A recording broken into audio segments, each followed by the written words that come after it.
Welcome to the Cinema Psycho Show with the madhouse for film freaks and film fans of all types. I'm your host, Brian Coddington, to my fellow co-host and filmmaker, John Woolscroft. Happy New Year. Happy New Year. Oh, shit. Yeah, we are, of course, coming in here hot, second week of January? Yeah. Is that where we're at now? Yeah. Well, a month's going by fast. And, of course, last week we had to close out our holiday collection of films, by talking about Terrifier 3. And sounds like we're in the minority. I think I pissed a couple people off. You did piss a couple people. I mean, I've only seen like one person respond to, our episode. That's at least the one on YouTube. About Terrifier 3, and I guess we just don't get it, and that's okay. That's the best part about a podcast, man, is that it's an opinion, but like all opinions, we have some opinions about 2024 and the movies that made us in 2024. Nice. Is that really a good one? Is that a good segue? I haven't done a good segue in a while. I like it. I like it a lot. I like it a lot. And honestly, no joke to our audience, these episodes, these part 1 and part 2s, I think are John's favorite episodes of the year. Like when John gets to do research and like he tells you like, I'm not gonna have enough time to do the episode yet. I've got some research to do. I'm like, oh boy, this is where he shines. So John, what was 2024 like when it came to movies? Well, let's start with some of the hot news stories of the year. And it's funny, the first one I have on here, because it's the first thing I thought of, and I think it's the second year in a row that this juggernaut of a bitch like just cannot be stopped. Taylor Swift. Oh, Taylor fucking Swift. I know all about Taylor Swift. Yeah. I was going to say, having a young daughter more than say it's not just my young daughter, it is also my wife, and I think one of my stepsons is into Taylor Swift.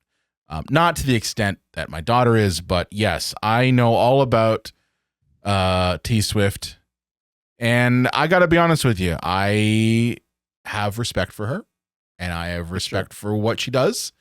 I've never seen another artist like capture people to the extent that she has, outside of maybe like Elvis. That's it. That was the big thing for this year, just writing her down, not just because she was popular, but her era's concert tour grossed like $2 billion with a B $1 billion. That's I saw it. Madness. Yeah. I saw it in theaters. What's interesting about that particular one, I'm glad you brought that one up, is how she circumvented the movie studios entirely to get it into theaters. Like she literally went all around them to get that out, and made deals. Well, it wasn't with AMC, was it? I cannot. I don't. It was with one of the theaters at Cinemark, so I think I might have been AMC. Yeah, but it was. I mean, she basically made a deal directly with AMC to get the Eras Tour film in theaters, and that is so counter to the way Hollywood works that really the only person who could do that would be Taylor Swift. Yeah, hey, good on her. She now has more money than some small countries, but hey, she works her ass off, so. Good on her. As I said, I got nothing against Taylor Swift. I do agree. Like, she is extremely talented, and her music isn't too bad. It's not my cup of tea. I just know that because I have to hear it every time that I drive my car, and my daughter and my wife are in the car. Kind of grows on you a little bit, But my musical tastes kind of are all out there. John, I don't know about you. Do you like any of her songs a little bit? No, it's not my particular type of music. Like I don't rip my hair out when I listen to it or anything. Yeah. Some of them are fairly catchy, but no, it's just not my cup of tea. But it's just not the type of music I usually listen to. Yeah. I'm more of a James Taylor man, you know. I'm an old guy. Could have fooled me. Are you really a James Taylor Taylor man? Oh yeah, hell yeah. Oh wow, yeah, you're old. Even though we're like the same age. No, I like me some metal, and especially some like 2000s new metal with an NU, because that was a thing. But also like 80s punk rock, good stuff. So you would have been just fine and dandy at the CBGBs. Is what you're saying? Oh, absolutely. If I was alive back then, I would have definitely been at the CBGBs. So the next one up here, Brian, I have to ask you, did you see this or see any highlights? The Jake Paul Mike Tyson fight. So the only thing I know is just that I mean I didn't watch it. But I did see like the meme of Mike Tyson's ass being a thing that was on Netflix. Like that was there, right?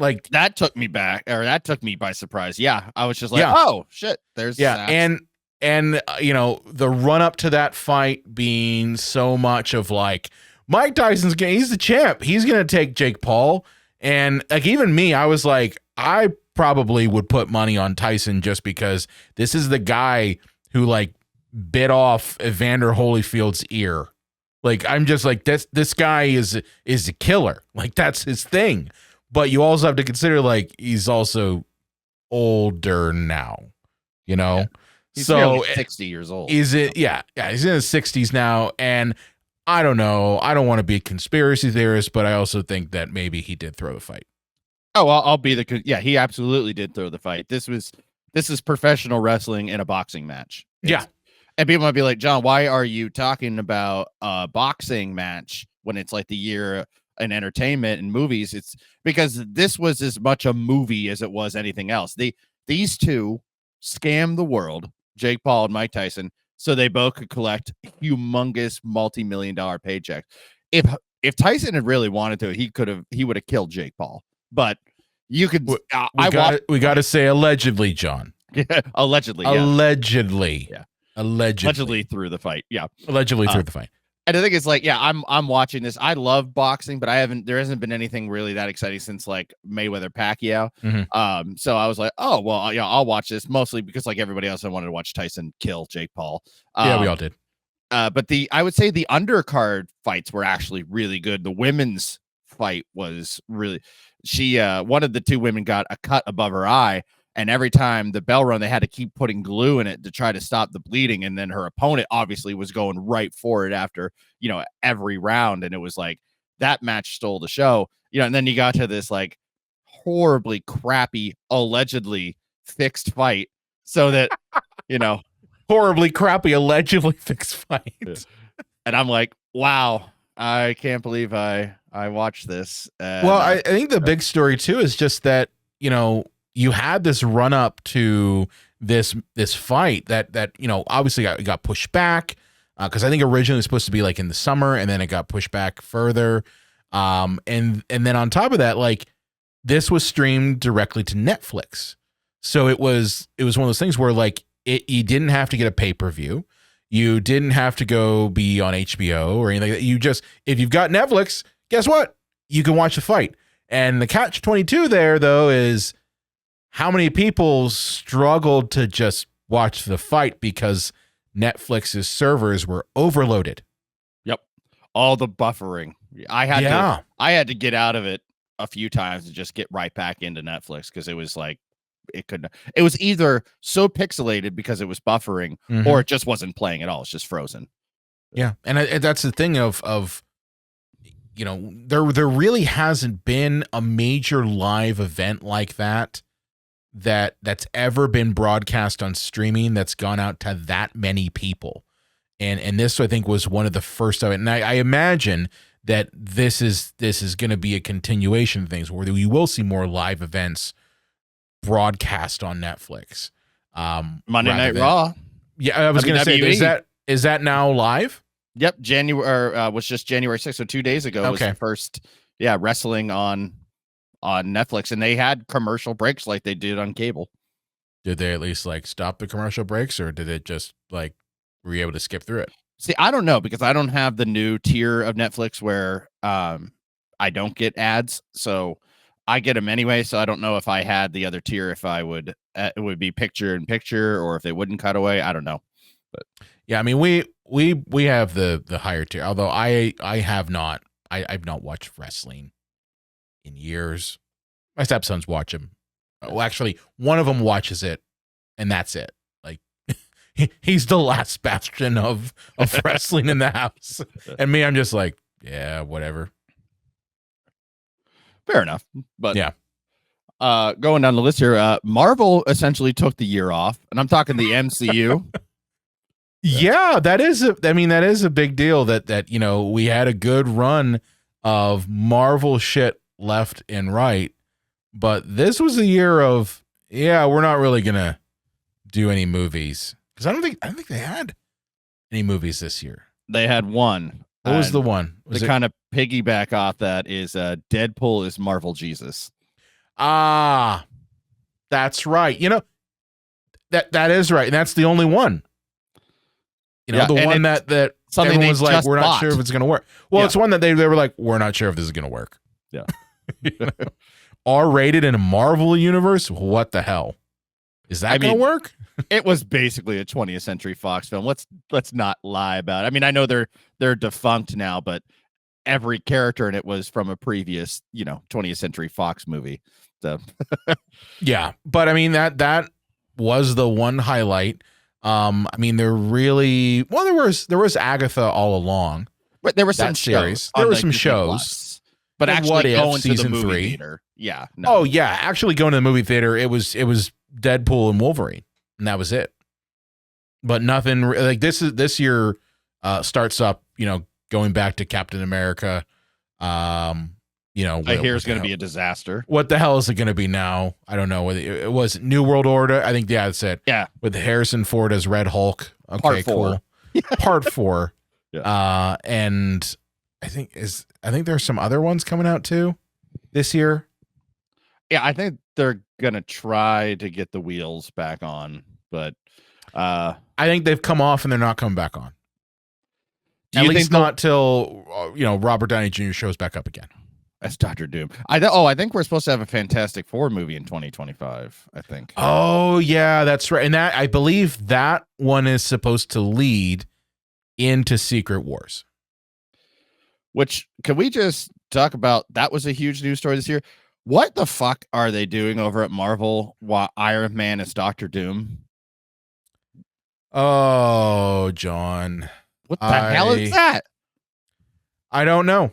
What are they doing? I don't get it. I mean, we've talked about this before. I think we talked about this when we did the Wolverine and Deadpool episode. We said like, hey, are you just running out of ideas?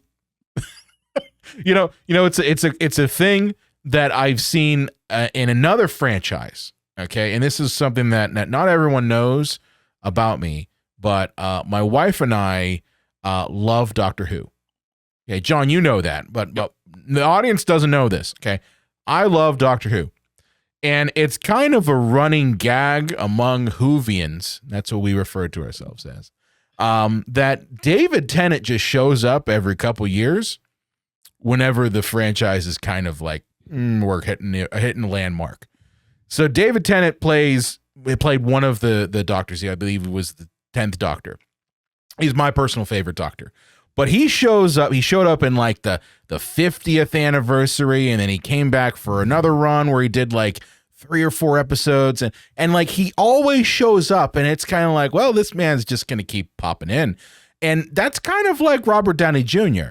Right? They'll bring him back because they're like, well, we got to get the magic back with this, and we got nothing else, because it's one of those things where David Tennant again shows up when the series isn't doing well. So it's kind of the same thing. So I don't know. Maybe they're like, hey, the last time it was good was when Robert Downey Jr. was Tony Stark. Let's bring him back, but let's make him Doctor Doom because up is down and left is right now. So I don't know if it's like a multiverse thing or if he is just they're going to make him in makeup. Or I think it's a multiverse thing. I think it is like we're seeing doppelgangers of our heroes. Like that's if it were me, I'd be like, this is seeing doppelgangers of our heroes. That's really fucking stupid. It is fucking stupid. It is fucking. I want the multiverse thing to end.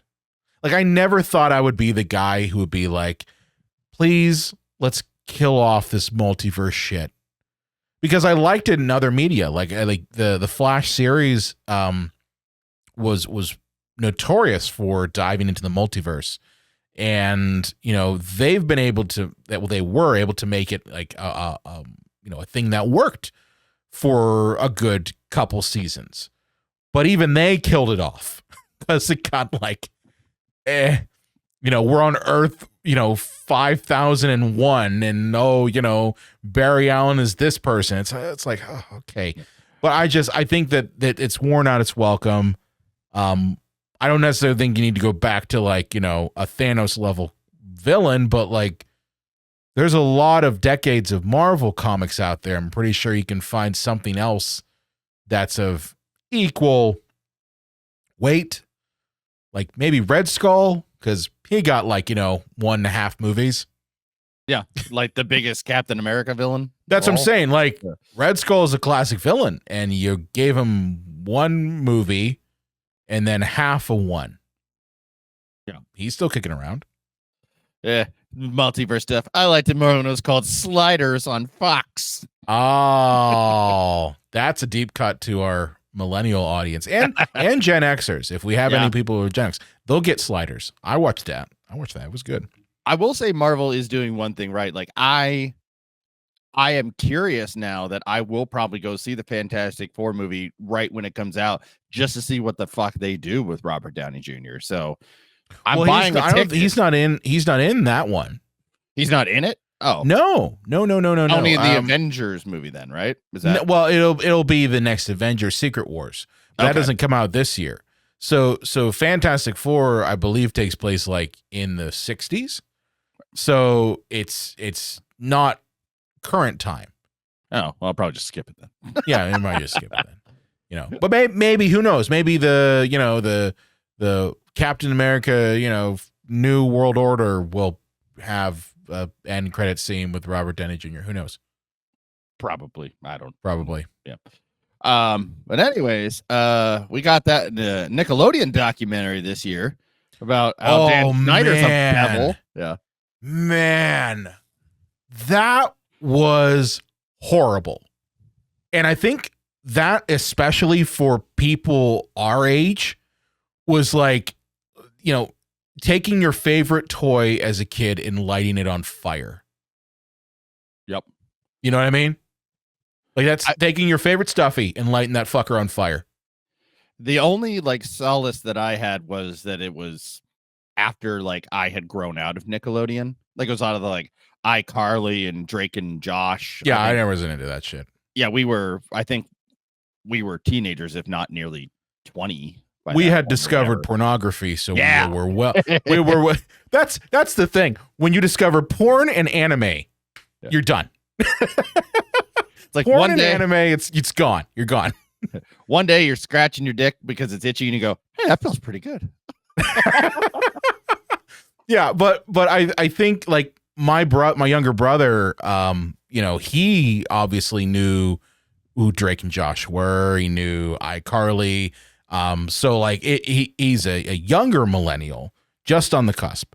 But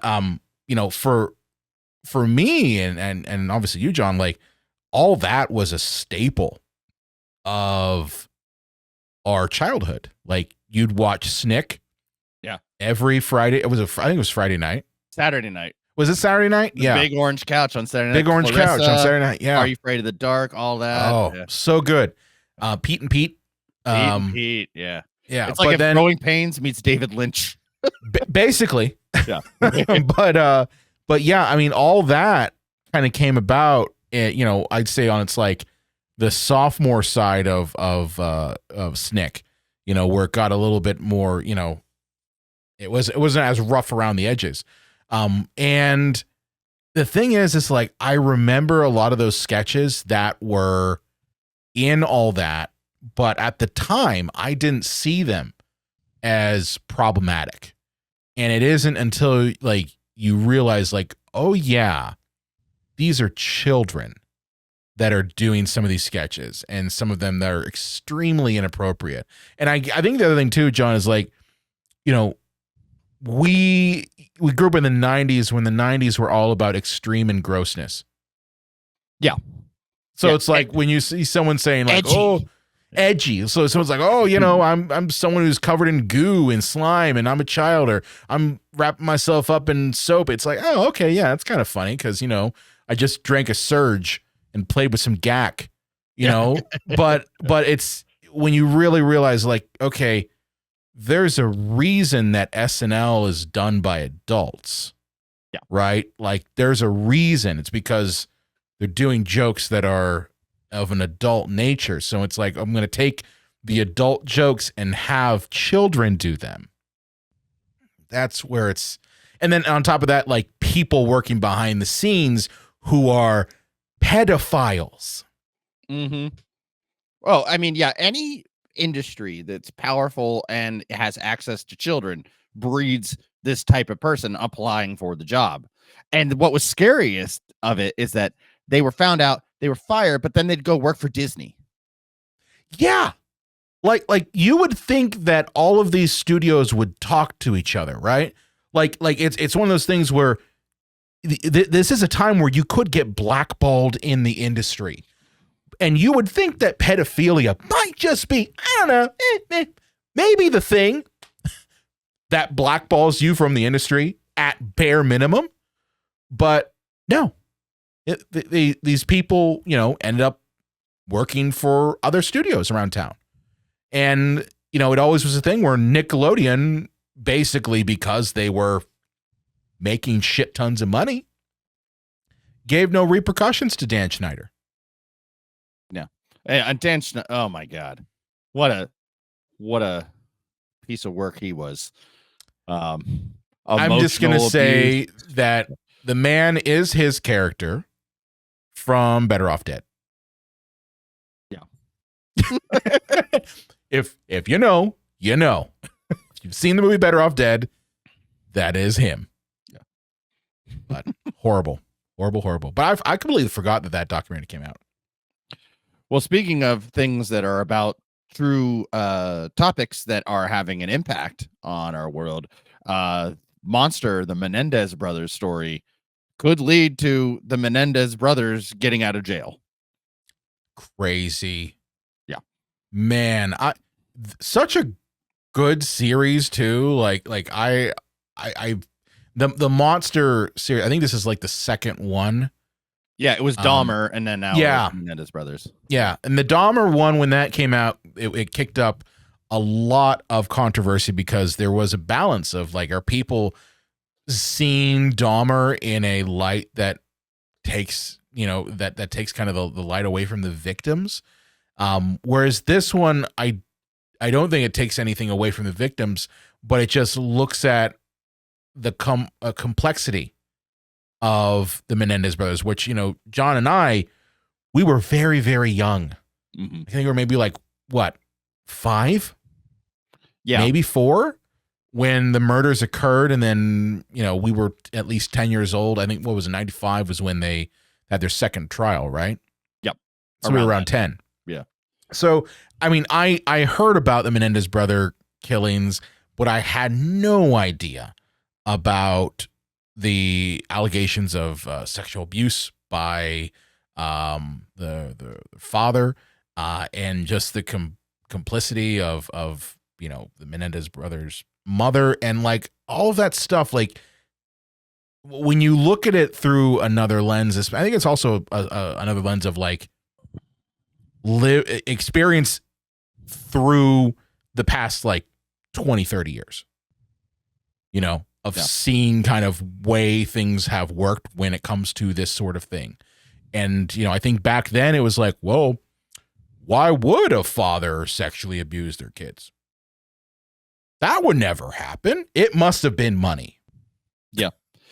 Oh, well, yeah. Then when we find out just how bad reporting was in the 90s, like the Menendez brothers, Monica Lewinsky, Tanya Harding, you know, that 20, 30 years later, they have to like make these like movies or documentaries or television streaming shows where it's just like, no, there's so much more than what you were told.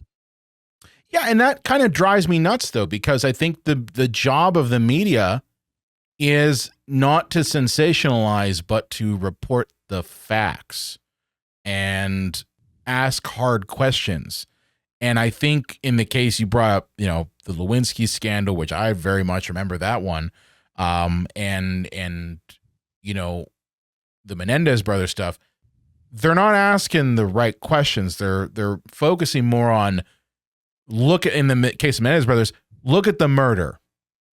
It's not asking the question of like, what drives someone to do that?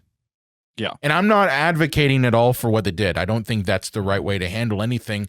But I mean, clearly there's been enough evidence that has come to light because of this documentary that's forced it back into the public eye that has given, the ability to question that and see if there is validity to the Menendez brothers kind of like, defense, which wasn't there in the 90s.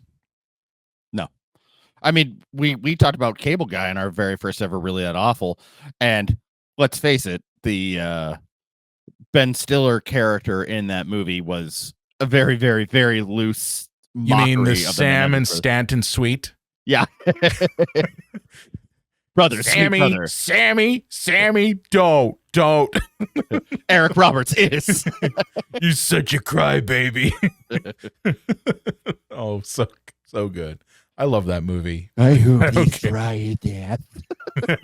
I hope they fry it. Oh, geez. Here's a quick one. I just like pointing this out because I hate him. Justin Timberlake got arrested for drunk driving. Just a simple one, right? Like just it's the simple things in life. It's not that give you pleasure.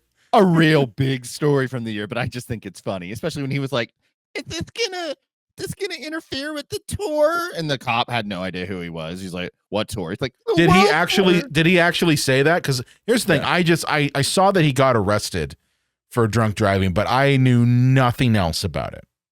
Yeah, he was like so worried about how he was going to look on his world tour now that he got arrested for drunk driving.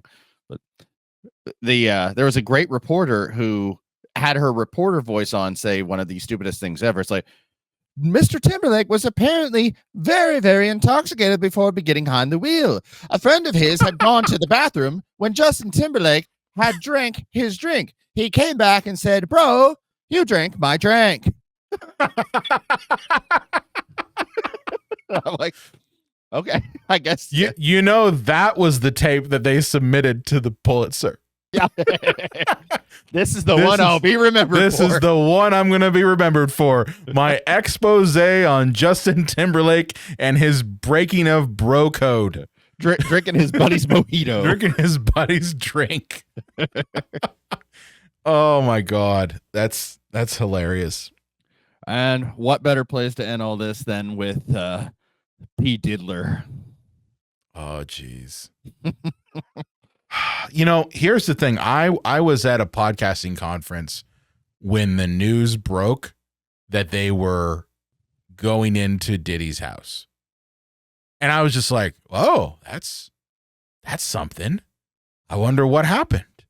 But I still to this day don't know everything other than just he was having some really nasty parties with baby oil and KY.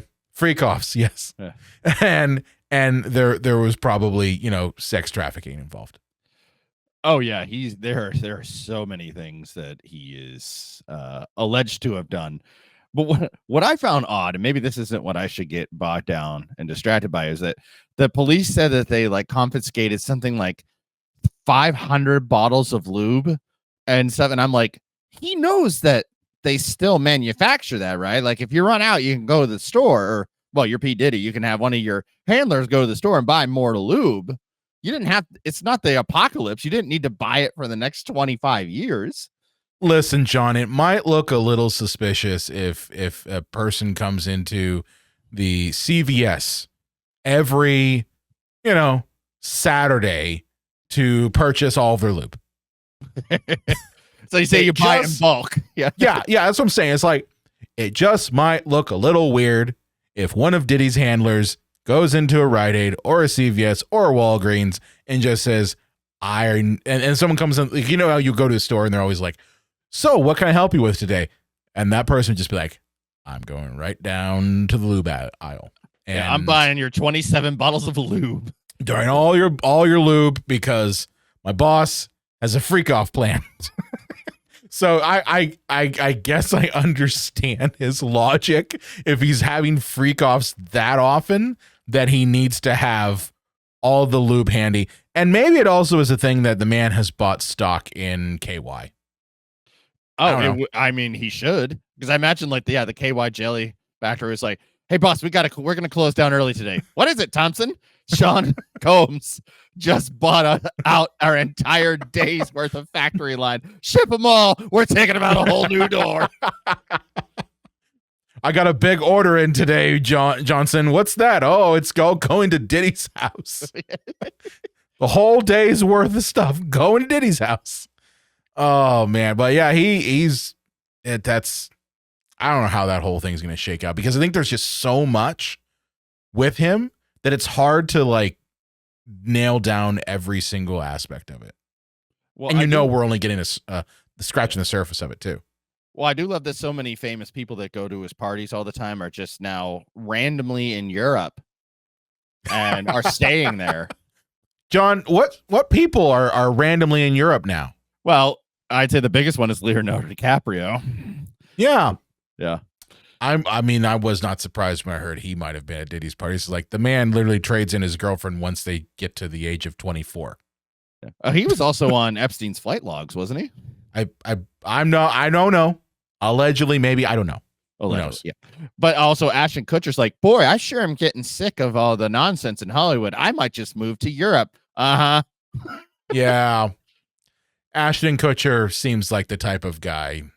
I think pretty much if you were like a star in the early 2000s or late 90s, you probably went to a freak off. Yeah. Like Paris Hilton was probably there. That's what I'm saying. Like that whole time period with frosted tips, you went to a freak off. Yeah. Oh, well, geez, gross. Yeah, we'll end that part on the diddler, but let's talk about, other than P. Diddy and Dan Schneider, let's talk about a few people that got canceled this year. Kanye. This is always fun. This is always fun when you do this. Yeah. Kanye West apparently has finally used up his 300 lives. He's like 200 cats, I'm just surprised it took this long. Yeah. What was the thing this time around that got him canceled? Sexual abuse, assault, and sexual intimidation from his assistants and other people in his entourage. Well, yeah, I mean, that's the cardinal sin there. Apparently, you're allowed to be anti-Semitic, but yes. Yes, apparently that's a road too far now. Yeah. Apparently, you can say horrible things for years, but if you treat your subordinates like shit and you sexually assault them, that's where we're drawing the line. Oh, Kanye. Kanye. There's Mr. Beast, who I've only in the past year and a half even figured out who that is. That's how old I am. Yeah. What did he do? He had that show, Beast Games, where not only were people put in situations where they've got badly injured, but also another situation of bullying, sexual intimidation, sexual assault, allegedly. So allegedly. Yeah. So but apparently all of his press teams goes, yeah, but look at the charity. He does so much charity. Let him grab an ass or two. Yeah. I mean, my stepsons know all about Mr. Beast, and they were for a time into him. I don't think they're really into him anymore.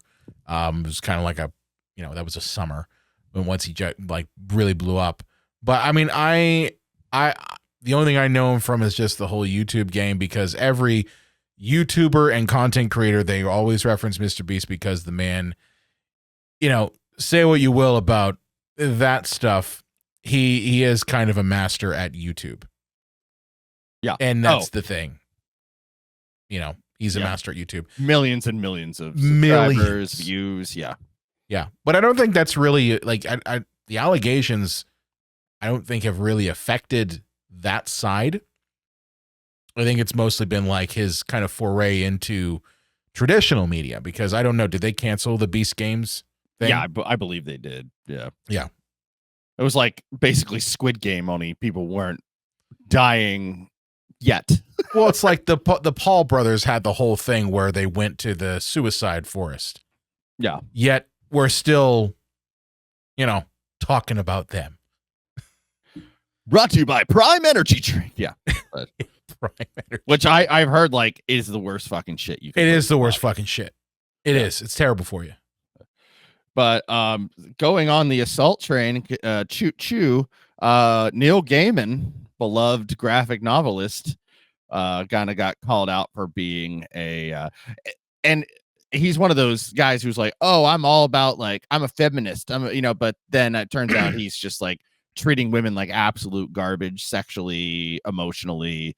So yeah, I think he tried to pay one off. I think that yeah. was the whole thing. I think that was the tip of the iceberg, was they was trying to pay off one of his accusers, and I think it was even I think it was recorded. Yeah. He's I don't see him coming back. There's a show based on some of his work right now. I can't remember the name of it, but they're just moving all out. Oh yeah, no, it's a show that I was watching that has David Tennant in it.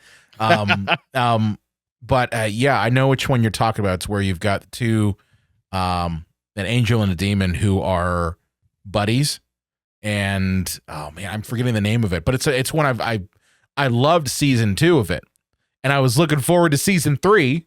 But yes, they're turning it now into like one long movie, and then just basically cutting it off and being done with it. Which it's a shame, because Neil Gaiman has created a lot of things in our culture that have resonated with people. Like, my daughter's name is Coraline. Yeah. It's based off of, his work. So, when you hear that, yeah, someone like that you kind of look up to and like, and admire their imagination is really shit, that kind of stings. Yeah. I got the Sandman on my graphic novel shelf right now. Yeah. I love that goddamn work, but well, it's the same thing. Like, I've mentioned this before, like, I can't listen to Marilyn Manson anymore. Yeah. Because of the allegations against him. And he was one of my favorite musicians in high school. And someone I would still listen to, because like I resonated a lot with his music, but I can't do it anymore. Because it's like you're almost like giving it a seal of approval. You know what I mean? Yeah. The hardest one for me was Louis C.K. That just broke me. Yeah. But all right. Hurts. Lastly here, Katy Perry, who decided to try to crawl back onto the island of relevance, came out with an album, but she had it produced by Dr. Luke. And if people don't remember that name, he is the person that absolutely destroyed all semblance of Kesha's like entire being. See, I didn't know about this one. Yeah, and so the whole album is about like feminism and girl power and all that, but she's working hand in hand with a known like sexual abuser in Dr. Luke. It's like, you can't have your cake and eat it too there, honey. What are you doing? Yeah, the only thing I ever heard from, I didn't know about this one. The only thing I knew was just that people were, and it was unfair that they were doing this, they were calling out the way that she was dressing as like, oh, well, she's trying to dress sexy again. It's like, so who cares? She's still a young woman. She's still young. But no, that was the thing. It's like, look at what shocking clothes Katy Perry's wearing now. It's like, so? Yeah. This woman had cupcakes on her breasts in like, 2015. Well, there's a limit. We will only allow you to be sexy for so many years, and then you can no longer do it. Yeah, apparently. But like that was the only controversy I heard of. I didn't know about the Dr. Luke stuff though. But that is counter, right? And it's obviously like going like, well, I want Dr. Luke because Dr. Luke has done this, but let's just look past all of the, horribleness. she's Katy Perry. She could work with any record producer in the industry, but she chose to go with Dr. Yes. Luke. Yeah. Yes. Well, she's a That says dipshit. something. Yeah. All right. Well, let's talk about some box offices. The box office is. So yeah, let me. I'll run from 10 to 1 here. First domestically, and then worldwide, because there is a little bit of discrepancies here. At number 10 was, I thought for sure this movie was going to tank because I thought the audience had aged out of it. But Kung Fu Panda came in at the 10th highest domestic grossing movie. That series will never die. Apparently, Jack not. Black is going to be crapping out Kung Fu Pandas until he literally croaks. And then they have to use AI to create his voice for the fucking panda. Yeah, and they will. They did it with James Earl Jones already. But yeah, actually the bottom 3 here, I'm actually amazed that there's still an audience for. Godzilla, Kong, New Empire was number 9. I thought for sure, I'm like, oh well, people are tired of this by now. Nope. No, people are never tired of giant monsters. That's like a thing, and especially like that particular series where they've been like putting those out like back to back. Like they're not even waiting anymore. They're just like, okay, this one and then this one's coming out right after. It's like, okay, but I think people just innately, they love Godzilla and they love giant monsters, and it's not my cup of tea. I've never been a Godzilla or King Kong fan. That's just not my. It's like whatever. But I know that there are a lot of people out there who are like, oh my god, did you see Godzilla New Empire? It's like, no, not really. Kaiju battles, yeah. It's like, okay, I like Pacific Rim. That's about it. Yeah. Yeah, and this is the one that absolutely baffles me. Number 8 was Twisters. How that movie was the 8th movie highest sucked grossing. balls. Okay. That movie sucked so much. I skipped it, so I'm glad I did. Well, I watched it. Lauren and I watched it on Peacock because we were like, well, we were fans of like the original, you know, and the whole time we're watching it, I kid you not, John, like we're just sitting there going like, okay, when's Helen Hunt going to show up? Like, when's Helen Hunt going to show up? And I'm like, oh, I bet like this main character is really Helen Hunt's daughter. No, it's a complete bait and switch. The whole movie, like there's literally a scene where they're like, oh, what's your surname? Like they're talking to some English reporter who is like following around these hillbilly storm chasers. And then there's like the sciencey storm chasers. And that's the whole thing, is like, it's the hillbillies versus the sciencey ones. And the sciencey ones are really working for a land developer who's trying to like muscle in on the land by like saying like, oh yeah, the property's barren because of twisters and shit. But it's really the hillbillies who are the good people. I hate when that happens. You know, I hate when that happens. But yeah, the you kind of get the feeling like, oh, we're gonna know who it's Helen Hunt's daughter because they're gonna ask for her last name, and maybe they'll reference that. No, they don't even do any of that. It's a complete bait and switch. They build up the whole thing of the mother's reveal, and you're just like, oh, it's some random person. Okay, that's cool. Yeah, no, it sucked. Hate it. The logic's all out the window. And so don't get me wrong, Twister was also logic out the window, but it was fun. So what you're saying is they pulled a WandaVision boner. Yeah, they did, because like for about the first half of the movie, they really won't give the main lead's last name, and she studies storms, and she's got the same like in the beginning of the movie, she's got the same like contraption that they had in the first one where it shoots up the little sensors thing. So you're led to believe that this actually is like the daughter of Helen Hunt's character. And then you get to like the halfway point where she, of course, has to go back home, you know, because there's always that scene where you got to go back home. You got to get yourself together back home. And it's revealed that the mom is just some random person. And you're just like, oh, that's not a missed opportunity at all. Please tell me that she went like to her childhood bedroom and there was a picture of her dad, and then the mom comes in, puts a hand on the shoulder and goes, he would be proud of you. It's not the dad, it's her dead boyfriend. Oh, okay. He would be proud of you. Yeah. Because the beginning of the movie shows that her quest to, and I kid you not when I say this, John, her quest is to use science to stop a tornado. Like you stop it with chemicals and science. Sure. That's yeah. So the beginning of the movie is they're pushing their luck trying to stop a tornado, and the tornado kills her friends and her boyfriend, and she's like the only survivor with the exception of another friend who ends up being the person who brings her in like 10 years later. So it's one of those deals. It's like, oh yeah, you got to get over your fear and get back on the horse and solve the tornado crisis.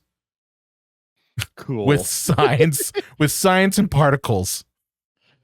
I gotta science this bitch. Yeah. That's literally the movie, and it's so bad. Well, number 7, this one is way too low down on the list, but I guess people don't want to think too much, is Dune Part 2. I love that movie. The fact that it's not in the top 3 highest grossing movies of the year is kind of sad. You know, Dune Part 2, in my opinion, is getting robbed, not only from a financial standpoint, because it absolutely should be up to the top, but also on the awards side. Like, you have the composer's music unable to be even considered for the Oscars. Did you hear about that? No. Yeah, I think the composer was Hans Zimmer. Yeah, I believe he did on this one. Yeah. And the Academy ruled that because his music is so related to the original Dune Part 1, that it is ineligible to be nominated. Okay. Because it's too derivative of his own fucking work. Well, you want the music to sound similar. They're connected. It is. This type of movie is actually connected. It's a part 1 and part 2. Like, should the themes from the first movie come back when we're having those themes kind of, amplified? But like, it boggles my mind why this movie is getting the shit end of the stick when it comes to awards season. Like, I don't think Denis Villeneuve was nominated for anything. Well, the biggest disrespected genre is horror, but then right around the corner is science fiction. It's true. And this one especially, like, and I don't get it. Like, I seriously don't. That movie was absolutely stunning. And it I said this before when we did our review of Dune Part 2, that there's really only been, now 2 movies that I've absolutely wanted to go back in the theater and see, like, right then and there. Like, get me a ticket. I want to go see it again. And that was Dune Part 2 and Nosferatu. Those 2 movies of this year were ones, and I haven't had that experience in a long time. There have been very few movies that have made me want to do that. But Dune Part 2 was absolutely one of them. And I don't get it. I just don't. Oh, that's something I forgot to mention in the news stories. The Dune Fleshlight popcorn bucket. Oh my God, 2024 is absolutely the year of the popcorn bucket. Okay, here's the worst one is Red One. It is the shittiest popcorn bucket I've ever seen. Did you actually get one? Oh, no. I didn't buy any of the novelty popcorn buckets. I'm surprised by that, because if anyone is going to fillet themselves with the popcorn bucket, it is going to be John. And I'm surprised you did not buy that. I don't think you're going to fuck a Nosferatu popcorn bucket. It's too cold. It's made out of steel. But, maybe you put some fiber fill in there, maybe, that sort of thing. Maybe you have some fun with it.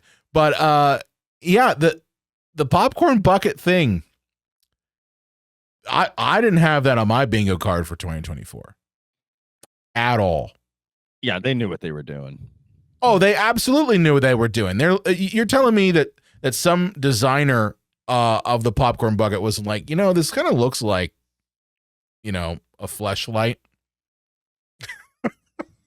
Looks like a Rancor's pussy, You're gonna tell me no one said that?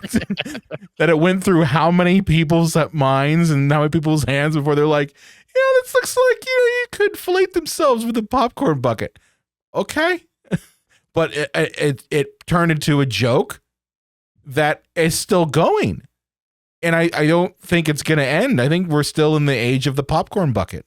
Yeah, I don't know how long it's going to go. But yeah, again, If you haven't seen one, Google Red One popcorn bucket. It is the shittiest. I haven't seen that one. That one I didn't see Red One because it looked like a stupid ass movie. But yeah, I mean it's honestly like one of those things where every movie's getting a popcorn bucket. Wicked had a popcorn bucket. Deadpool and Wolverine had one that was even funnier than Dune. Like I thought it was a joke when I saw the Deadpool and Wolverine one. I'm like, this is a joke, right? Like no one's actually gonna. No, it was real.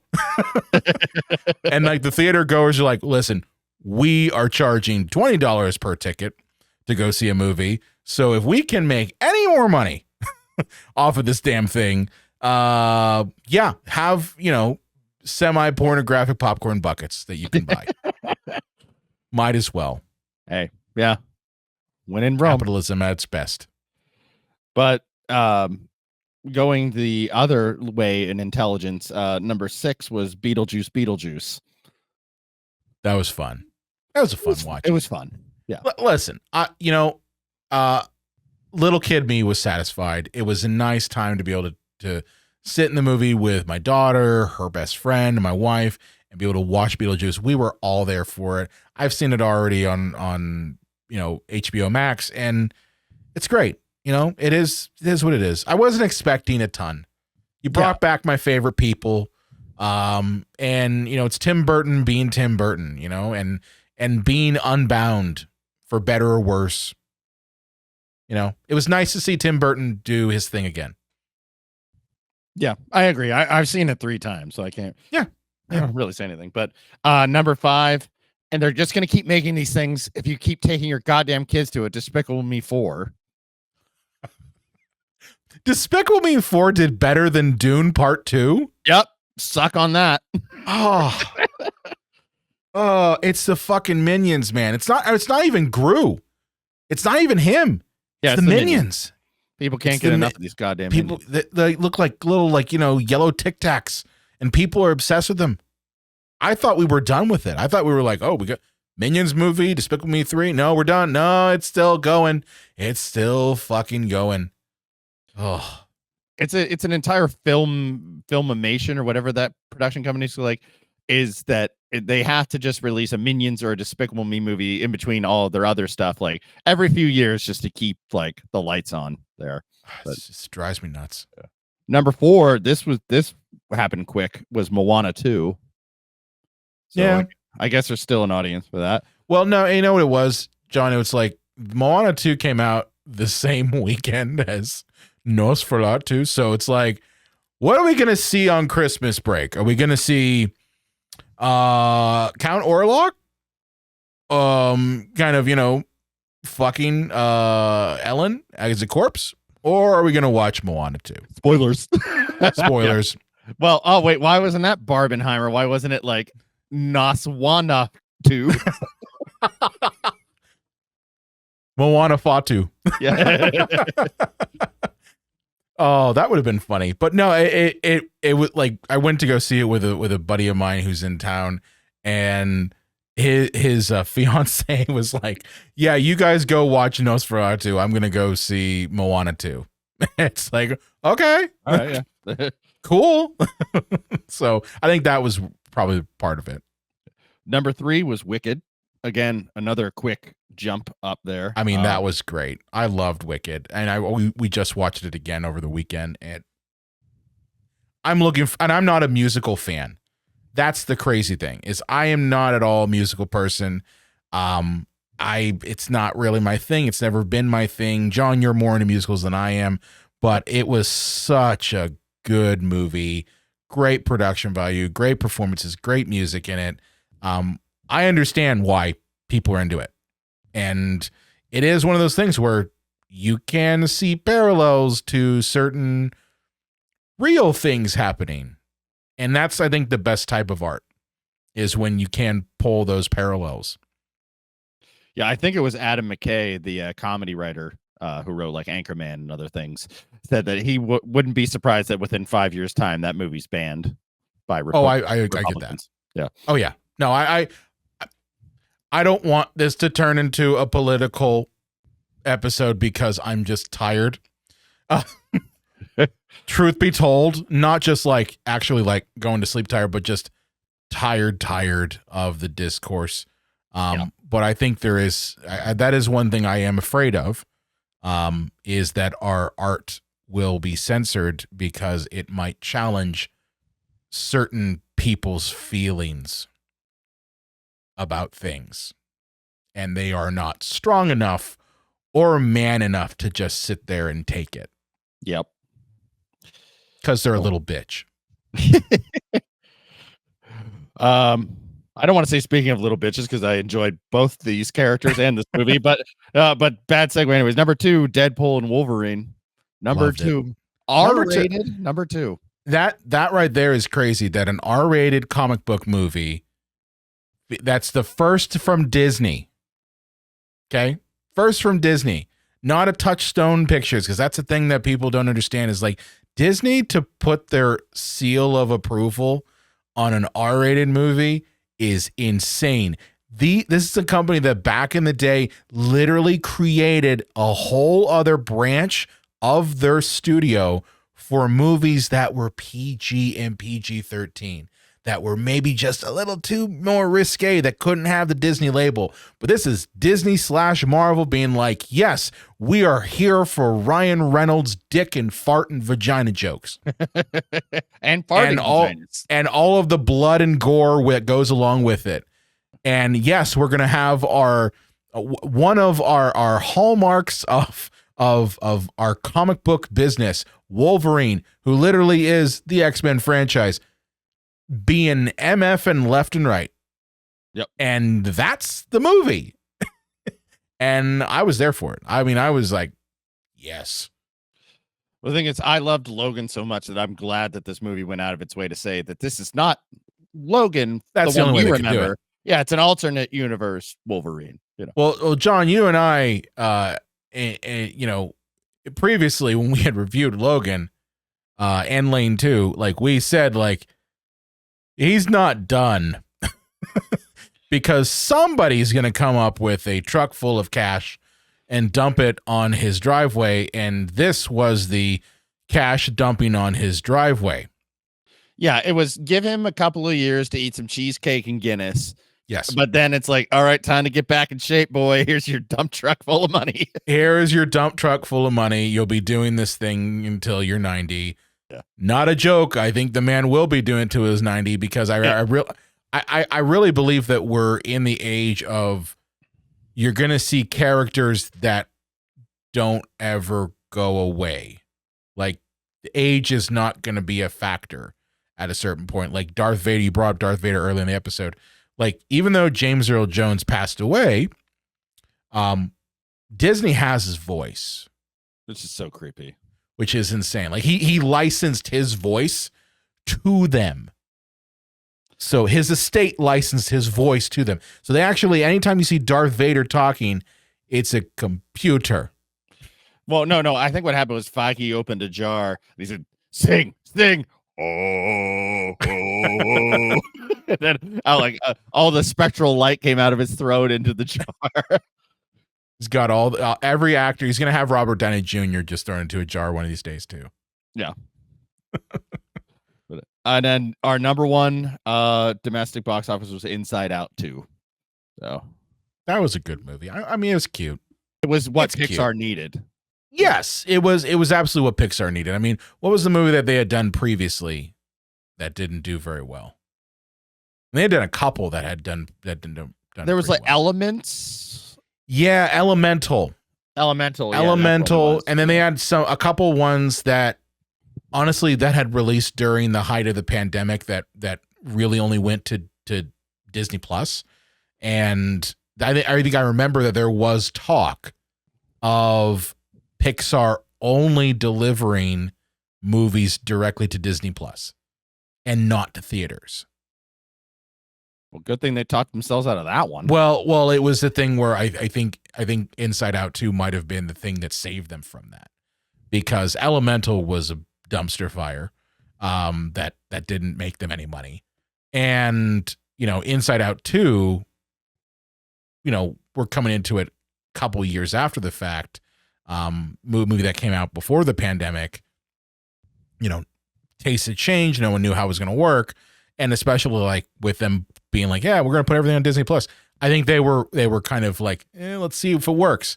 But it's a good movie. It's cute, and as a dad to a girl, I definitely can see parallels that I'm not looking forward to. Well, I can't wait for Inside Out 3 when they introduce perversion. What's like Joy's like, we need to make sure she sticks with this boy because he makes her happy. And then perversion comes up and goes, tell him to ejaculate in his shoe and drink it with champagne out of the shoe. Perversion, nobody likes you. Way to take a sweet movie, John, and just flip it on its head. But I mean, that you're not the first person to point that out, by the way. You're not the first person to be like I think I saw a TikTok video where someone was like, what if Inside Out 2 was about a teenage boy? And they just had like one person pop in and be like, hi, my name is Horny, and I will be here until I'm about 50. I'll go away for a little bit, but then they're going to get a magic little blue pill that'll pop me right back up. Look, I'm telling you, Joy, I ain't going to let her come until she eats jizz out of a shoe. I'm dying on this hill. Rated NC-17. Yeah. If John ever had to direct a Pixar movie, I would be shocked at what would come out of it. But yeah, I'll give the actual numbers for these because these do vary a little bit here. So this is worldwide now. Number 10, I guess a lot more popular in other countries. Mufasa, a Lion King story, 476 million. Wow. And that's also crazy. Tied with that at number 9 is Venom, The Last Dance, 476 million. I don't think it's going to be the last dance for Venom. These things just keep making money left. I think it is. I think they're done. I think Tom Hardy's done. I don't think he wants to do any more Venom movies. They'll just be like, oh no, the symbiote jumped off Tom Hardy onto someone else. Well, yeah, I mean that's the symbiote's a computer generated image, so yes, it can be around forever. I would love it if it showed up in Spider-Man movies. I thought we were getting that. No. So spoiler alert for anybody who has not seen Venom: The Last Dance. I didn't see it yet. There was the Spider-Man No Way Home had the cutscene where he's in the universe where all of the Avengers are, and in this movie he just at the very beginning of the movie just out of nowhere for no reason just pops back into his own universe and goes, oh wow, that was crazy. So sounds about right. Yeah, they had no idea what they were doing with it, so they didn't know. Yeah, but Michael Keaton's Vulture is now in the Venom universe. Yeah, but figure that one out. Yeah, did a swap. Yeah. Kung Fu Panda 4, 547 million at number 8. Godzilla Kong New Empire 571 million at number 7. Going down from 3rd to 6th when we kick in worldwide, Wicked at 681 million, so not too shabby. No, not bad at all. Dune is up. Dune Part 2 is 714 million at number 5. Worldwide audiences tend to appreciate, better movies than us. Yeah. Seems to be the case. Well, maybe you won't think that when we get to 3, but of course. Before we do, 4 is Moana 2 at 960 million. I don't know if it'll pass the $1 billion threshold, but it's on the doorstep. It's on deck if we're talking about baseball references here. But number 3, Despicable Me 4 at 969 million. Yeah, I take back what I just said. I take it back. I take it back. I mean, again, children go across all countries, so obviously the Minions have their little yellow fingers in every country there, so I get why it's popular across the globe. I don't get why it's popular. I sat through one of these things. I don't even know which one. I think it might have been like Despicable Me 2, and boy, oh boy, it was painful. I had to take the boys to it one year, and I was just like, this is so bad. And that was like the second one, not even talking Minions movie or Despicable Me 3 and now 4 or any of the other whatever the fuck spinoffs is so bad. I'm so sorry, Brian. I mean, we only sat through the movie for like 10 minutes before the boys were like, I'm bored, let's get out of here. So we left. So you're probably like, oh no, not that. Yeah. Number 2, Deadpool and Wolverine, $1.3 billion. Wow. I don't. I And they think that's raking in Hugh that Jackman. sweet Marvel money. I think it's just Hugh Jackman's like people came for him. I feel. Well, I think they people absolutely came for him, and I think people also came for the fact that this is the first R-rated Marvel film. Yeah. No one's ever seen that before, and this is the first time they're combining X-Men with Marvel proper. So yeah, I think that's part of it. And honestly, like, they handled the whole multiverse shit in the most tongue-in-cheek way possible, which I thought was hilarious. They could have been serious about it, but they weren't. They were like, yeah. And some of that stuff was based off of, like, obviously, like, the Loki series was a reference in there, but you didn't necessarily have to watch the Loki series to get it. You know what I mean? Yeah, it was how the Flash movie kind of took itself very seriously. Well, in terms of the multiverse stuff, that movie had a lot of goofy comedy, but they took the multi stuff very seriously. This movie at least knew how silly that could be and leaned into it. I mean, I think Ryan Reynolds is probably part of that. You know, Yeah. I think it has a pulse on the Deadpool character and knows what this character would do. And on top of that, has a pulse on just pop culture in general. Like, he knows that people, by and large, think this multiverse shit is just that shit. Mm-hmm. So in his movie, what is he going to do? Yeah, he's going to make fun of it, and make it a joke. Yeah. So, and number one, almost left it out. You guessed it, Inside Out to $1.6 billion. So Pixar's Good back, on you, baby. Pixar. Good on you, Pixar. Glad you're back. Glad you're not just making Disney Plus crap. Yeah. All right. Well, let's talk about, because I love Schadenfreude. Let's talk about something I think is even more fun. Let's talk about the biggest box office bombs of the year. This stuff is fun. I like it when you go into these. Okay, the worst movies of the year, at least in money wise. Yep. So I would say always just add, depending about half of the cost of the movie, add that for budget. So Joker 2, I'm sorry, Folie à Deux, $200 million budget. So let's add another 100 million for marketing. Made 216 million, so the movie lost about $84 million. Oh, yeah. That is such a kick in the balls. It is such and then on top of that, like we mentioned last week when we talked about Terrifier 3, excuse me. Terrifier 3, an independent film with a budget of, what did I say? I think it was like $2 million. Yeah.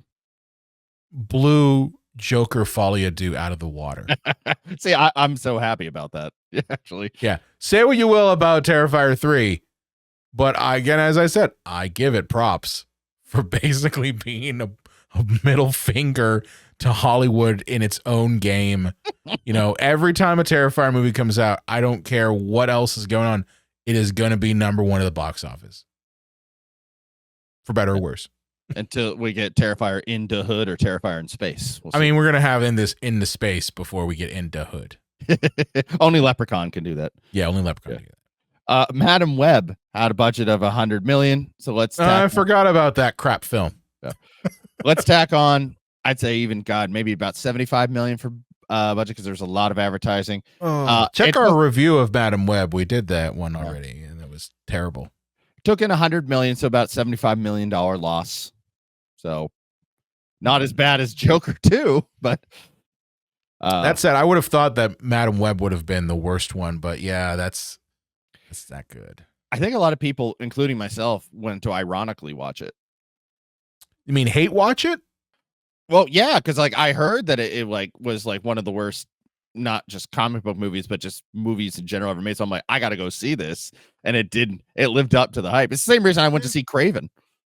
Oh, I didn't even see Craven. Oh, it's so bad. Is it bad? It's so bad. Yeah. Sony just needs to stop making Spider-Man spinoffs. Like, just stop it. It's not going to work for you. Well, we mentioned at the top, Marvel, the MCU took the year up, but there was 3 Sony movies, Spider-Verse movies, and they all sucked.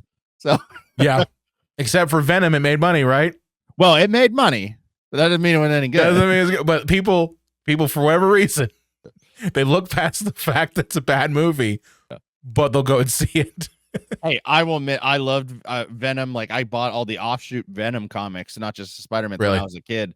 But that doesn't mean that I'm going to pretend that these are good movies just because I loved reading Venom. Well, we all loved Venom back then. That was our thing. That was like, he was the edgy, like, you know, villain / anti-hero. Yeah, he was like what? Like Knuckles was to Sonic. Yes. Yeah. Another one here. We got Horizon Zero Dawn, which, yes, ladies and gentlemen, that is a real movie. Horizon Zero Dawn. It was the Kevin Costner Western. Oh, they were supposed to release part 2, but now they don't. They're like, because they already shot it. And we're going to release it 6 months later, but they're like, this one did so bad, they've just delayed. It cost about $50 million. Let's add another $30 million onto that for budgeting purposes. Made $38 million. Wow. So we got another like $50-60 million loss there. Nobody's surprised by this one. The Crow, $50 million budget. I'm glad it failed. Let's throw another $30 million on there for. I know that your fiance doesn't like this, but I'm glad it failed. I welcome the failure. I bask in it because how dare they? It was god awful. It made $24 million. So we had probably around like a $60 million loss there. Maybe don't make a movie that the fan base says, we don't want you to make this. Yeah. Maybe listen to them. Maybe listen to the fan base because they're the ones you're making the movie initially for. And then when you say, this isn't made for them, like the director said, this isn't made for them. We wanted to make a match. No, but you're making a movie called The Crow. Yeah. And who do you think is going to go see it first? Who's the target audience here? It's called the people who are the fans of The Crow. And what are the fans of? They're the fans of the 1994 one. Or the graphic novel fans. And the graphic novel. If you are a fan of that, then yeah, you wouldn't have liked this either. You know, from what I've heard, I actually have not read the graphic novel, so I can't speak to it. I have read the graphic novel, at least the original graphic novel, and you wouldn't like this either. No, gosh. A movie that just went under the radar, even though it was pretty good. I do suggest it. The Ministry of Ungentlemanly Warfare. I haven't seen that. I saw the trailer for it when it initially came out, and it looked interesting, especially because I believe it's based on a true story. Mm-hmm. That happened during World War II, where there was kind of this covert group of soldiers that were kind of like Inglourious Bastards almost. Yeah, they took quite a few liberties, if you know. I mean, I kind of World War II history, but at a budget of $60 million, let's add another 30 at least for marketing purposes. 90 million, took in 27 million. It's just one of those movies that I think people probably saw the trailer and went, well, that could be good, but then they just didn't go out to see it. Yeah. Which movies are expensive. I don't judge it. And I mean, honestly, like, yeah, I mean, I wasn't really joking when I said you're spending $20 a ticket. Sometimes you are, if it's you and someone else, yeah, you're spending, upwards of $20 for just the ticket, not even getting the popcorn stuff. Yeah. Or the arcade, or this or that. Yeah. Yeah. So, I mean, if you're looking at the movies that are coming out and you're going like, well, there's, the Ungentlemanly Warfare one or Madam Web. I think I might pick Madam Web. Yeah. I'm going to save my money for that Deadpool movie. Deadpool movie. Yeah. That comes out in the summer. Yeah. Movie Here, which was the Tom Hanks, movie where him and Robert Zemeckis came back together. Oh, yeah. That one. That was such a weird one because it was supposed to be like I didn't see it. Did you end up seeing it, John? I did. I liked it a bit. Like for a while, it was around my top 10. It's dropped significantly since I've seen much better stuff, but I did enjoy it very much. Christine, not as much as me. Really? Is it now? That's the one where they like the whole movie is filmed from one angle the whole time. Yep. That just seems kind of boring. It surprisingly keeps up. They do tons of different eras as well, and like they even go back to like the Jurassic era. I'm like, I don't need dinosaurs in this. I was gonna say you don't really need to know that. Like, I mean, I guess the whole point is like where you are specifically is kind of a speck in the hourglass of time. Yeah, that whole thing, but I don't think you need Tom Hanks Jurassic Park people. But that movie had a $50 million budget. Again, slap on 30 million or so for marketing purposes. $80 million, took in 13 million. Nobody saw this. Oh, Yeah. oh, I mean, it's a hard movie to sell in modern time. Like, I think you know, look at it. You know, you've either got remakes, superhero movies, or you know, horror movies that are based off of franchises. Like, it's hard to sell that. It's an original idea. And we know that original ideas are kind of the worst things Whoopsie. to market nowadays. Yeah. Oh, I'll get to that in this episode too. Yeah.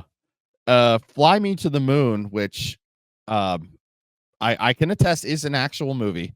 I saw it with my mom. That movie had $100 million budget somehow. I think so that Channing Tatum and Scarlett Johansson in it. Oh, I saw that. I liked it. I didn't hate it. Yeah. I saw it was on fine. Apple. Well, it was one of those ones where it was like an Apple TV plus like movie. So I don't know if I think they might have released it shortly after directly to the platform rather than the theater. Well, it makes sense. So that might be why it didn't do very well.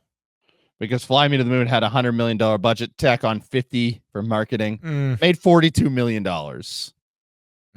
This movie lost like $108 million. That's a lot. That's a lot of money. I mean, but it's not a terrible film. I liked it. I thought it was interesting, although it is kind of, you know, revisionist history.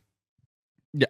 Well, yeah, I think to a point. It's one of those like, don't take this. This is none of this is real kind of thing. Like it's a what if kind of. But I mean, there are some elements that it is based on. I mean, there was at a time when NASA did not have an image, and marketing was one of the things. You know, Madison Avenue did come in and did boost up kind of the image of the space program.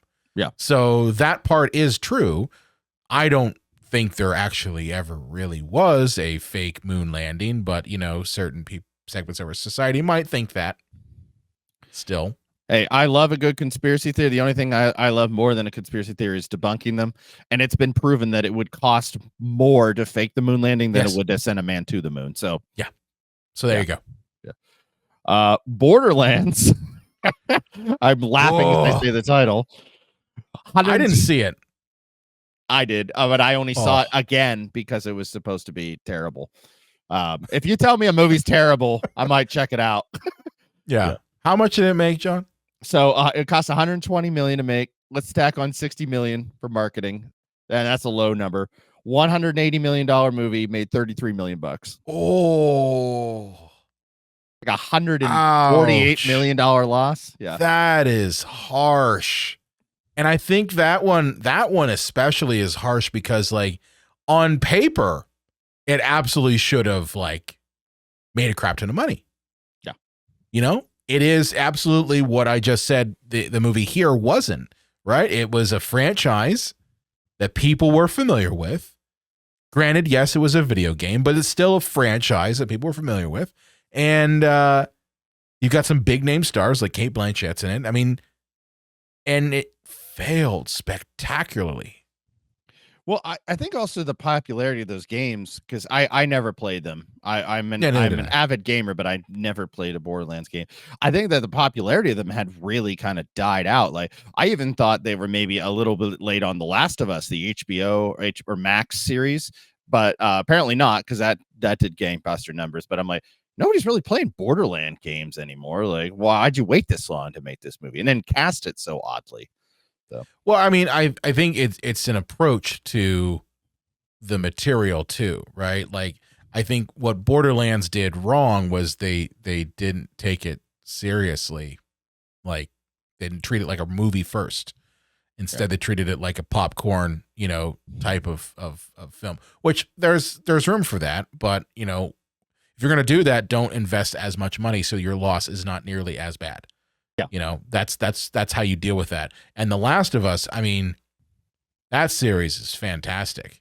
So, I mean, they took it seriously and they invested in it seriously. So I think that's, but they're also two completely different games too. You know what I mean? The Argyle, which came out around this time last year, so came and went. That movie had Well, it had the kiss of death because it came out in January. right, yeah, where Hollywood dumps its trash. But It's true. $200 million budget somehow. It was at $100 million on for marketing. It made $96 million. So Oh, it's like over a $200 million loss. wow. I didn't see Argyle. I don't know. I had no interest. I mean, I don't know. I don't even know what the hell it's about. I think it's See, just is Henry Cavill's a spy. Is that what it is? yeah, it's about a spy writer who ends up accidentally okay. predicting something real. It's like Diet Kingsman, I think. Well, I'll just watch regular Kingsman then. Yeah. And I think anybody could have seen this coming. The biggest bomb of the year. Megalopolis. At $135 million. Tack on, let's say a $75 million for marketing purposes. Over $200 million. The movie made $14 million.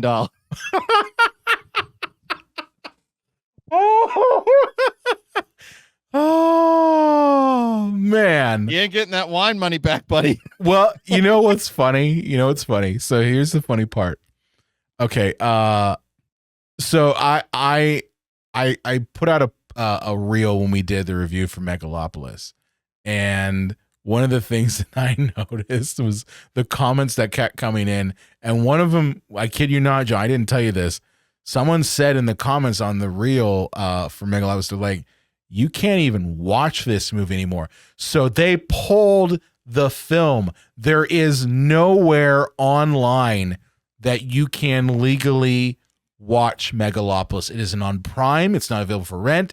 It's not available on Netflix. It's not available anywhere. Francis Ford Coppola pulled the film. So it's like the Star Wars holiday special. Yes, he pulled it. And I didn't believe him at first. I was like, the commenter, and it was a couple people who commented like, you can't even watch it anymore. I'm like, what are you talking about? And like, I literally just Googled it. I'm like, oh my God, it's gone.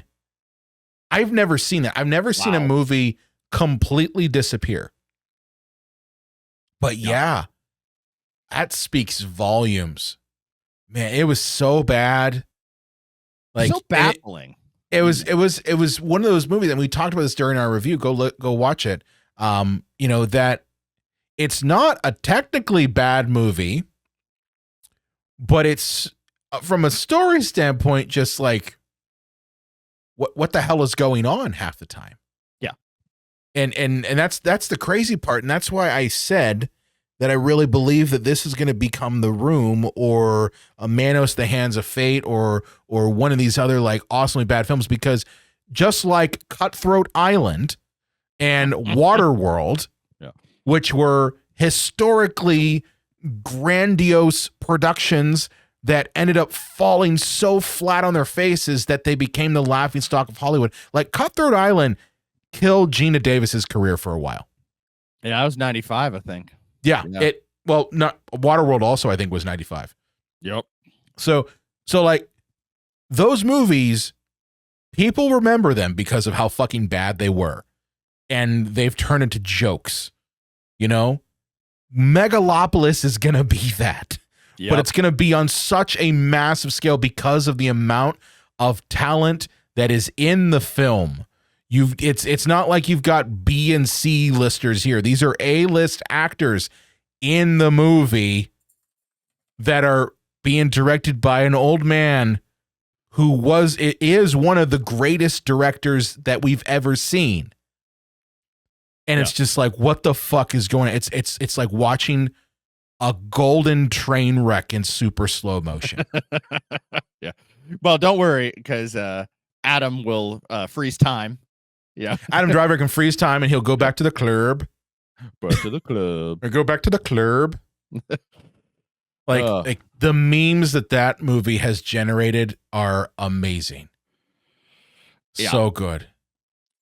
Well, speaking of dying slow death, let's talk about people we lost this year. Oh, yeah. The downer part of the episode.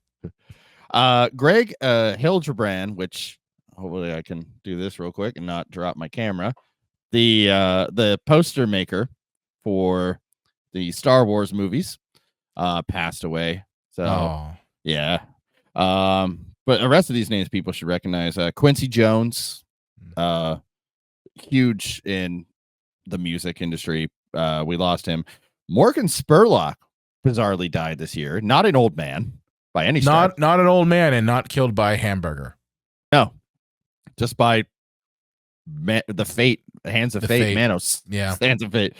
Carl Weathers, which that sucked. That really hurt, because Carl Weathers, that's, you know, Apollo Creed. He'd Chubbs. Really tough. Yeah, Chubbs. And on top of that, like, he had really started to get a resurgence in his career because of Star Wars and The Mandalorian. So, like, that one hurt. Yeah. Donald Sutherland. Now, obviously, it sucks to lose anybody, but it's just like, he was up there in age, but I don't know if I wanted to live in a world where Donald Sutherland wasn't like in a movie, you know? Well, that man, he went out of his way to make all types of movies. Yeah. Like, he specifically was like, I will make terrible films. I will make good films. I will make genre films. I will make dramas. I don't care. And that's an actor's actor right there. Like, he you know, looks at every performance as a chance to really shine. So yeah, that one hurt. He did a lot of artsy horror movies in the 70s, which I appreciated. Yep. And he stole the show in JFK, one of my favorite movies from the 90s. Yeah, his character definitely stole the show there. Terry Garr from Young Frankenstein. That was sad. Yep. And this one is really sad. Just poor Shelley Duvall. You know, Hollywood chewed her up and spit her out. You know. Yeah, but she was on her way up again too. Like, she had worked on a horror movie that was going to get put out. I mean, that was the thing, is like, people had started to pay attention to her again, and yeah, that was a sad thing to see. But I mean, she did bring us like Shelley Duvall's bedtime stories and fairy tale theater. Yeah, I'm Shelley Duvall. This is fairy tale theater. Yeah, I remember that. It would always show up on. It was like Showtime that it would show up on. Yeah, I always had to get him secondhand because we had HBO. We weren't a Showtime family. Maggie Smith, who's known for a lot of things, but younger audiences will know her from Harry Potter. Or she was old Wendy. Yeah, I'm too old now, Peter.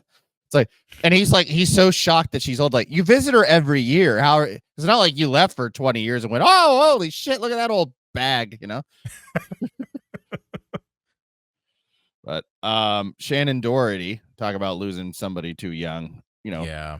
Troubled past, but again, another person that seemed like they were like doing okay, but then you know, passed away. Struggle with cancer. I mean, it's evil disease. Olivia Hussey died right at the end of the year. Yeah. People go, oh, Romeo and Juliet. I'm like, nah, Black Christmas, yo. I go, what was it, Psycho 4? Oh yeah, she is in that one. Yeah. Yep. She and also the movie It. She was in the original It. Oh, the TV miniseries. Yep. The TV miniseries. Yeah, she was what's his face? Beverly Marsh. Yeah. No, she wasn't Beverly Marsh. Was she? No, not? she was what's his face's like wife, the main character who was the writer. Oh, yes, she was. Yeah. No, I'm getting her mixed up. Yeah. I forget his name. I'll sit here. Yeah, let's have complete silence while John tries to remember the name of the main character. You don't need to remember the name of the main character. Just know it was one of the main characters. That's right. It was his wife. Yeah, it was his wife. And this saved. I don't want to say best for last because that seems macabre, but James Earl Jones, man, that sucks. So many characters. And that voice that you can attribute to him, like that's the thing, is you look at some of these actors and you're just like, yeah, they were older, but then look at their body of work and how that work like touched pop culture, you know. It and that's the thing, he'll be immortal forever because of those characters, you know. And you know, he'll be Darth Vader, he'll be Mufasa, he will be, you know, the king in Coming to America. So many great characters. I mean, even in like Field of Dreams, That's what I watched the night he died. I watched. Really? Yep. Oh, it's a great character in that too. Yeah. And even like he was in the Sandlot too. Mm-hmm. You know? Why don't you come knock on the door? I would have got it for you. And they beat up poor Squints. But all right. Well, one way to end this thing, and that is movie remake sequels and based on other media. Dude, Part 2, Beetlejuice, Deadpool and Wolverine, Despicable Me 4, Madam Web, Venom 3, Craven, Godzilla Kong, New Empire, Ghostbusters 4, Mean Girls, Inside Out 2, Bad Boys Ride or Die, Furiosa, Gladiator 2, Joker Folia Do, Kingdom of the Planet of the Apes, Kung Fu Panda, Twisters, A Quiet Place, Day 1, Beverly Hills Cop Axel, Wicked, Maxine, Alien Romulus, Terrifier 3, Smile 2, Moana 2, Karate Kid, Harold and the Purple Crayon, Lord of the Rings, The War of Rohan, Mufasa, Sonic the Hedgehog 3, Winnie the Pooh, Blood and Honey Part 2, Rebel Moon Part 2, The Crow, The Garfield Movie, The First Omen, Speak No Evil, and Transformers 1. Wow. Bravo, John. Bravo. Every year John does this. Every year John does this where he runs through all of them, and I'm just like, I'm always blown away. That's why I'm just like, let you go. Have fun. Because I can't do that. I would stumble over almost all of them. But yeah, it's, again, another year, another lack of original films. I don't think you included Nosferatu in there too. That technically is a remake. Oh yeah. Well, I don't know why I'm going to add it now. Like we're done. You don't need to add it now. But yeah, that one was a remake. Yeah. But yeah, I mean, what are you going to say about that? With lack of originality in Hollywood. Bless their hearts. Bless their hearts. Well, 2024, we're not quite done with you yet, because this is, of course, only part one of our look back at 2024. I don't know if it'll be next episode or the episode after, but we will be covering our picks for best and worst films of 2024. Right, John? I'm pretty excited about this. I will say that the best of was a much harder list than the worst of. That just kind of fell in organically. Spoiler alert, you may be seeing some Sony products on that worst movie. I'm not surprised at all. I'm not surprised at all. Yeah. But yeah, keep an eye and ear out for that one. With that said, John, where can they find you at on the internets? You could find me at Madam Web Lover 69. I dropped that handle. No, you can find me on Instagram, over on Facebook. And I actually pivoted here for the YouTube because I already have it in the can. I just haven't edited yet. I'll be doing Manhattan, the Woody Allen movie, where he dates a high schooler. Can't say he didn't warn us. First, before I do my Men in Black episode. So, yeah, I was gonna say he didn't exactly, tell us in his movies what he really wanted, right? Like he didn't at all say exactly what he wanted for years. So why would we be surprised? I just so you know, I watched your Batman Returns video recently. Really, really funny and really, really good. I highly advise everyone go check out John's Batman Returns video on JW's Video Nasties because it's really good. And it opened, like, I didn't realize half of the allegations against the film. And I agree with your take on it, that it's not an anti-Semitic film. But I mean, I can kind of see where people might be pulling things from. Yeah. People who maybe aren't adept at, what references Tim Burton himself was pulling from might see it that way. But well, thanks, man. I appreciate it. No, I really liked it. With that said, if you have enjoyed this episode, our deep dive into 2024, do me a favor and share this episode out with your friends and your family. Just go ahead and share it with them, share the link with them. Outside of that, if you want to follow the podcast, do me a favor and go to our website, cinemapsychoshow.com/follow. We have our little buttons there. You can go ahead and click and you can follow us on your favorite podcast app of choice and listen to us whenever you want to. We have a massive back catalog of episodes, so it's not like you can't find something there that might tickle your interest. Outside of that, if you are watching us here on YouTube, hey, thank you so much for doing that. Right there at the bottom, do me a favor, hit that like, hit that subscribe button, and smash the notification bell. I hate saying smash the notification bell, but it is one of those things that the YouTube algorithm needs those things. It needs you to do those things. It needs you to comment and like and share and all that fun stuff to push these episodes out to more and more people and helps grow the show. So that really does help out a ton if you've enjoyed this. Outside of that, we do have a newsletter, we have a weekly newsletter, and if you'd like to be part of it so that you get these episodes delivered directly to your email, there's a link down there in the description. Go ahead and subscribe to our weekly newsletter. On top of these episodes that you also get some bonus episodes, and I'm not sure what we're going to be talking about. It might be related to Mechalopolis, who knows?